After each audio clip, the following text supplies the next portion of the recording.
In this video, we are going to look at how to create a quiz in Brightspace. So once you access your course, where we are now, the homepage of a course, you're just going to look up to your nav bar, find the assessment icon group and select it. And within that, select quizzes. Now that icon could be located other places in the nav bar if you've changed yours from the default, but that's where it's going to lie in the default nav bar. Once we're here in the quiz tool, we're going to select new quiz. This is the view you get when you select a new quiz. And now there are a lot of options. We're not going to cover them all in this video. I'm going to do a few videos talking about each of the options. But the first thing we're going to do is add a title. I'm just going to call it new quiz ! So that's our new title. And a few things I want to highlight in this video.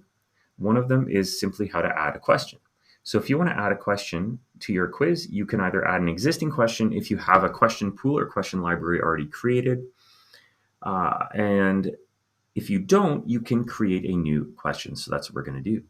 Once you go create new question, you're going to see you can either create a new question or a new section.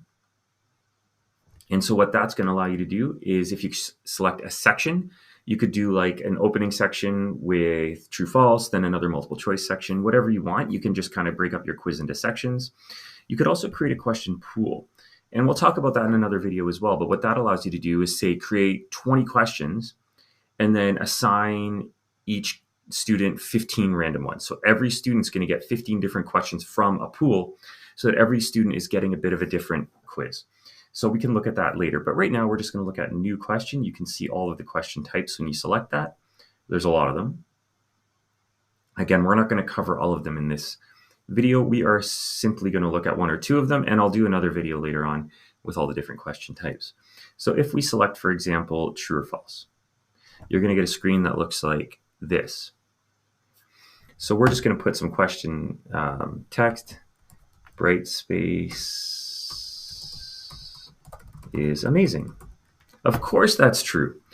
So this is the question text, and we're going to select true. Now notice when you're entering text, you have all of these options. So you can do things like enter different images, links, tables, things like that. You can enter a whole bunch of different things. You could add any of these as well.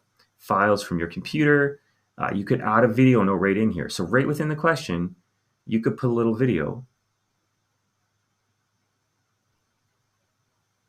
that allows you to, that will, back on my computer, but you can put a little video in there of yourself talking. There's lots of things you can do within these questions, and this is with any of these questions. Right now, we're just going to leave it as simply text. We're going to put answers as true. So the students are going to see the question like this, and they're going to get a point value of 1 if they get it correct. Now, a lot of these quizzes can be auto-graded, meaning that as soon as the student submits the quiz, Brightspace will grade it for you depending on what answers you've given. So in this case, it would get graded correct and given a point if the answer is true. One more thing I want to show you here quickly is in options. So in options, you can do things like add a description, add a hint, but I want to show you the add feedback. If you go add feedback, what this does is it actually gives feedback based on whatever answer that the student gives. So if the student gives true, you could put great job. And if the student puts a wrong answer, you could give feedback geared just to that answer. So if it was a type of question where there's usually a specific error in thinking, if they get the wrong answer, you could put that here. Like in math, for example, they'll do multiple choice questions on EQAO, where if you make a common mistake, that answer's there.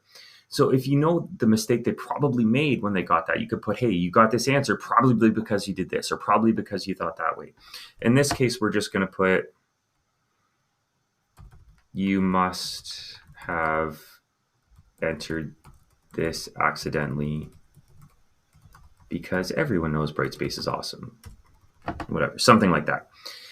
So that way, if they put false, they're going to see that feedback right away. You can also put some overall feedback for the question saying, this question deals with this, just be careful to remember this, and any further explanation you want to do on the question, in general, that all students will see no matter how they answered. So we're going to go save, and there it is. There is our true false questions. So you can continue to add questions by clicking Create New. The other thing that I want to show in this video is a few of these options. We're not going to look at all of them, but we'll look at some more later. So availability, dates, and conditions. This just means that this quiz is going to be available only during certain dates. So for example, if you want it to be available starting like this Thursday and ending June the 6th, a week later, you can give them a window, a 1 week window in which to complete this quiz. If you check add availability dates to calendar, it will automatically do that. Special access we'll look at in another video. The other thing I want to look at here is timing and display.